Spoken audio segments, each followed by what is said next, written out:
Chapter 17. Washing day, fish and fishers, on the art of angling, on the a conscientious fly fisher, and a fishy story.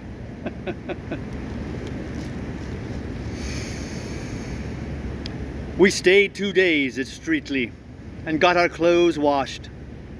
We had tried washing them ourselves in the river under George's superintendence, and it had been a failure. Indeed, it had been more than a failure, because we were worse off after we had washed our clothes than we were before. Before we had washed them, they had been very, very dirty, it is true. But they were just wearable. After we had washed them, well, the river between Reading and Henley was much cleaner after we had washed our clothes in it than it was before. All the dirt contained in the river between Reading and Henley we collected during that wash and worked it into our clothes. The washerwoman at Streatley said she felt she owed it to herself to charge us just 3 times the usual prices for that wash. She said it had not been like washing, it had been more in the nature of excavating. We paid the bill without a murmur. The neighborhood of Streatley and Goring is a great fishing center. There is some excellent fishing to be had here. The river abounds in pike, roach, dace, gudgeon, and eels just here. And you can sit and fish for them all day. Some people do. They never catch them. I never knew anyone catch anything up the Thames, except minnows and dead cats. But that has nothing to do, of course, with fishing. The local fisherman's guide doesn't say a word about catching anything. All it says is the place is a good station for fishing.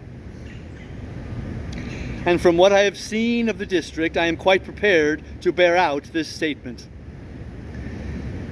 There is no spot in the world where you can get more fishing, or where you can fish for a longer period. Some fishermen come here and fish for a day, and others stop and fish for a month. You can hang on and fish for a year if you want to. It will be all the same. The Angler's Guide to the Thames says that jack and perch are also to be had here. But there the Angler's Guide is wrong. Jack and perch may be about there, indeed. I know for a fact that they are. You can see them there in the shoals when you are out for a walk along the banks. They come and stand half out of the water with their mouths open for biscuits. And if you go for a bathe, they crowd round and get in your way and irritate you.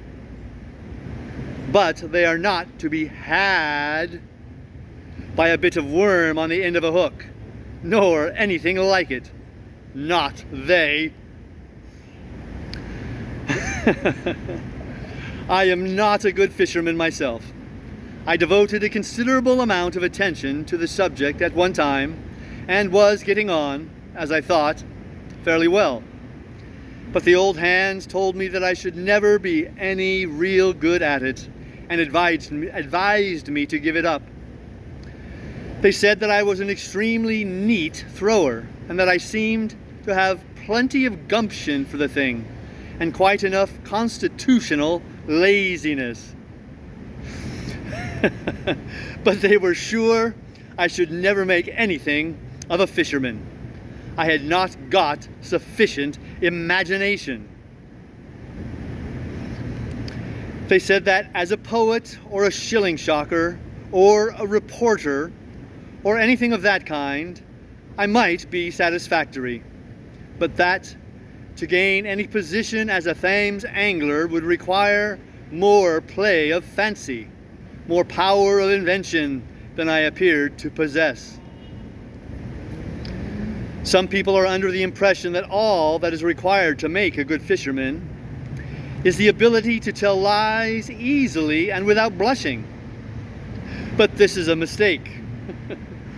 Mere bold fabrication is useless.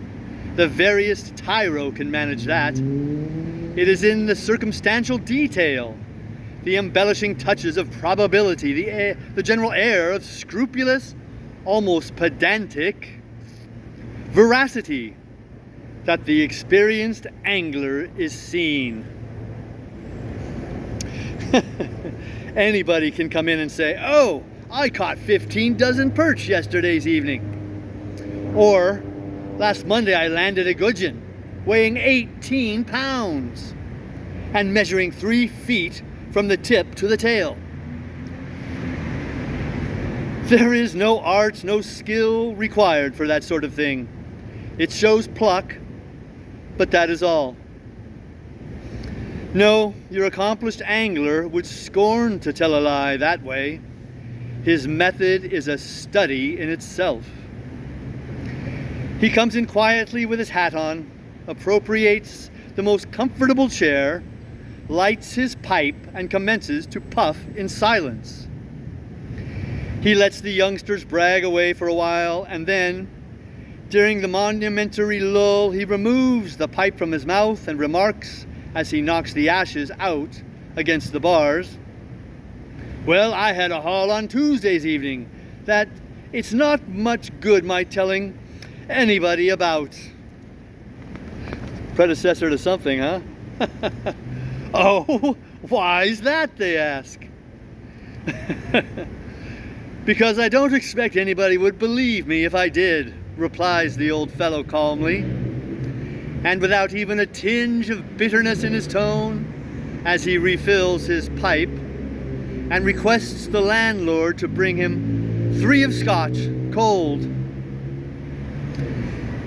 There is a pause after this, nobody feeling sufficiently sure of himself to contradict the old gentleman. So he has to go on by himself without any encouragement. "No," he continued thoughtfully, "I shouldn't believe it myself if anybody told it to me, but it's a fact for all that. I had been sitting there all afternoon and had caught literally nothing, except a few dozen dace and a score of jack, and I was just about giving it up as a bad job when I suddenly felt a rather smart pull at the line. I thought it was another little one, and I went to jerk it up. Hang me if I could move the rod. It took me half an hour, sir, to land that fish, and every moment I thought the line was going to snap. I reached him at last, and what do you think it was? A sturgeon. A 40-pound sturgeon taken on a line, sir. Yes, you may well look surprised. I have another 3 of scotch, landlord, please." And then he goes on to tell of the astonishment of everybody who saw it, and what his wife said when he got home, and of what Joe Buggles thought about it. I asked the landlord of an inn up the river once if it did not injure him sometimes, listening to the tales that the fishermen about there told him.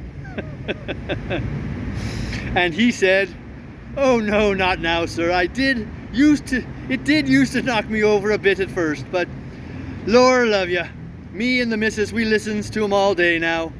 It's what you're used to, you know. It's what you're used to."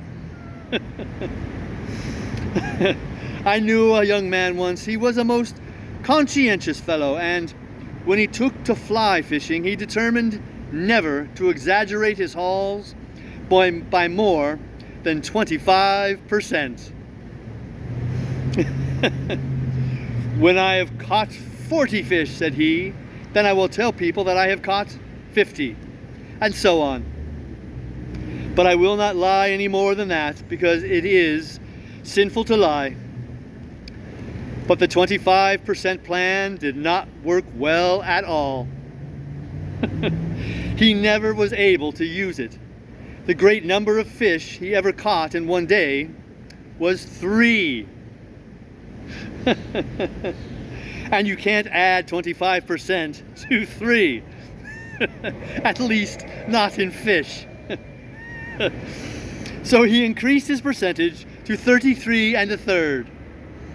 But that again was awkward when he had only caught 1 or 2. So to simplify matters, he made up his mind to just double the quantity. He stuck to this arrangement for a couple of months, and then he grew dissatisfied with it. Nobody believed him when he told them that he had only doubled, and he therefore gained no credit that way whatever, while his moderation put him at a disadvantage among the other anglers. When he had really caught 3 small fish and said he had caught 6, it used to make him quite jealous to hear a man whom he knew for a fact only caught 1, going about telling people he had landed 2 dozen. So eventually he made one final arrangement with himself, which he was religiously held to ever since, and that was to count each fish that he caught as 10, and to assume 10 to begin with. For example, if he did not catch any fish at all, then he said he had caught 10 fish. You could never catch less than 10 fish by his system. That was the foundation of it. Then if by any chance he really did catch 1 fish, he called it 20, while 2 fish would count 30, 3 40, and so on. It is a simple and easily worked plan, and there has been some talk lately of its being made use of by the angling fraternity in general. Indeed, the Committee of the Thames Anglers Association did recommend its adoption about 2 years ago, but some of the older members opposed it. They said they would consider the idea if the number were doubled and each fish counted as 20. If ever you have an evening to spare up the river, I would advise you to drop into one of the little village inns and take a seat in the tap room. You will be nearly sure to meet 1 or 2 old rodmen sipping their toddy there, and they will tell you enough fishy stories in half an hour to give you indigestion for a month. George and I don't know what had become of Harris. He had gone out and had a shave early in the afternoon, and then had come back and spent full 40 minutes in pipe claying his shoes. We had not seen him since.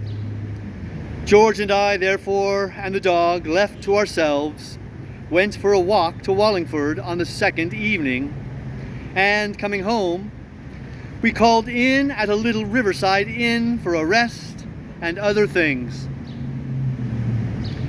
We went into the parlor and sat down. There was an old fellow there smoking a long clay pipe, and we naturally began chatting. He told us that it had been a fine day today, and we told him that it had been a fine day yesterday. And then we all told each other that we thought it would be a fine day tomorrow. And George said the crops seemed to be coming up nicely.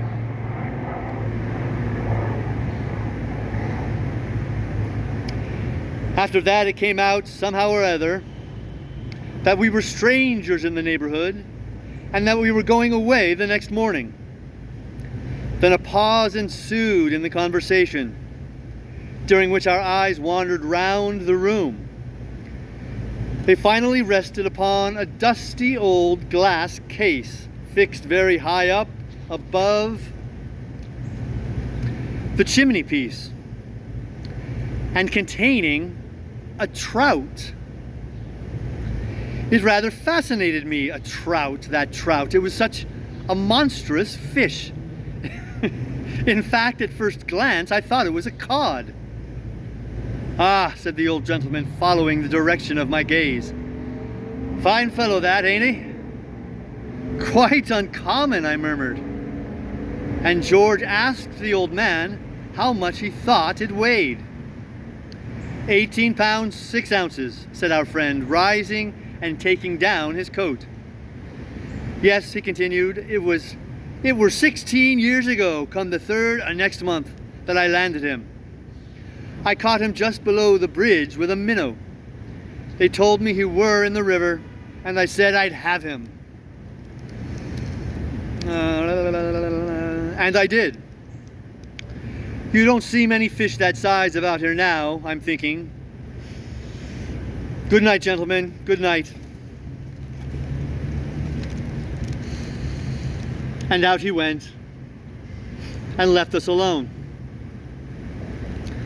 We could not take our eyes off the fish after that. It really was a remarkably fine fish. We were still looking at it with the local carrier who had just stopped at the inn.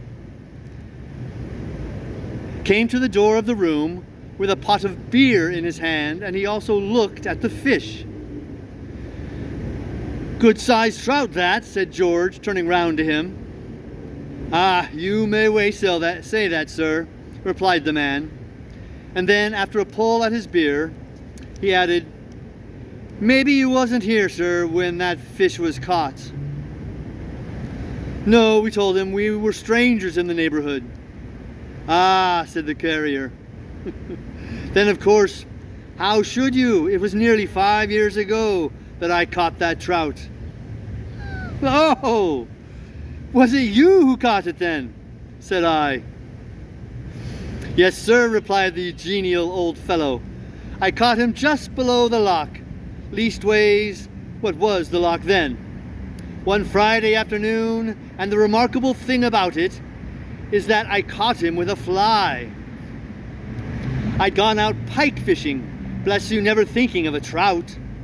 And when I saw that whopper on the end of my line, blessed if it didn't quite take me aback. Well, you see, he weighed 26 pounds. Good night, gentlemen. Good night. 5 minutes afterward, a third man came in and described how he had caught it early one morning with bleak, and then he left, and with a stolid, solemn-looking middle-aged, and then he left, and a stolid, solemn-looking middle-aged individual came in.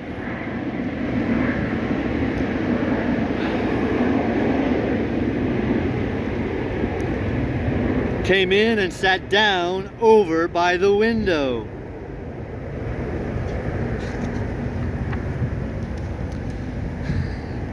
None of us spoke for a while, but at length George turned to the newcomer and said, I beg your pardon. I hope you will forgive the liberty that we, perfect strangers in the neighborhood, are taking, but my friend here and myself would be so much obliged if you would tell us how you caught that trout up there. Why, who told you that I caught that trout? Was the surprised query. We said that nobody had told us so, but somehow or other we felt instinctively that it was he who had done it. Well, it's a most remarkable thing, most remarkable, answered the stolid stranger, laughing, because as a matter of fact, you are quite right, I did catch it. But fancy you're guessing it like that. Dear me, it really is a most remarkable thing. And then he went on and told us how it had taken him half an hour to land it, and how it had broken his rod. He said he had weighed it carefully when he reached home, and it had turned the scale at 34 pounds. He went in his turn, and when he was gone, the landlord came in to us. We told him the various histories we had heard about his trout, and he was immensely amused, and we all laughed very heartily. Fancy Jim Bates and Joe Muggles and Mr. Jones and old Billy Maunders all telling you that they had caught it. Ha ha ha ha! Well, that is good, said the honest old fellow, laughing heartily. Yes, they are the sort to give it to me and put it up in my parlor if they had caught it, they are. Ha ha ha ha! And then he told us the real history of the fish. It seemed that he had caught it himself years ago when he was quite a lad, not by any art or skill, but by that unaccountable luck that appears to always wait upon a boy when he plays the wag from school and goes out fishing on a sunny afternoon with a bit of string tied onto the end of a tree. He said that bringing home that trout had saved him from a whacking, and that even his schoolmaster had said it was worth the rule of 3 and practice put together. He was called out of the room at this point, and George and I again turned our gaze upon the fish. It really was a most astonishing trout. The more we looked at it, the more we marveled at it. It excited George so much that he climbed upon the back of a chair to get a better view of it. And then the chair slipped, and George clutched wildly at the trout case to save himself, and down it came with a crash. George and the chair on top of it. "You haven't injured the fish, have you?" I cried in alarm, rushing up. "I hope not," said George, rising cautiously and looking about. But he had. The trout lay shattered into 1,000 fragments. I say 1,000, but they may have only been 900. I did not count them. We thought it strange and unaccountable that a stuffed trout should break up into little pieces like that. And so it would have been strange and unaccountable if it had been a stuffed trout, but it was not. The trout was plaster of Paris.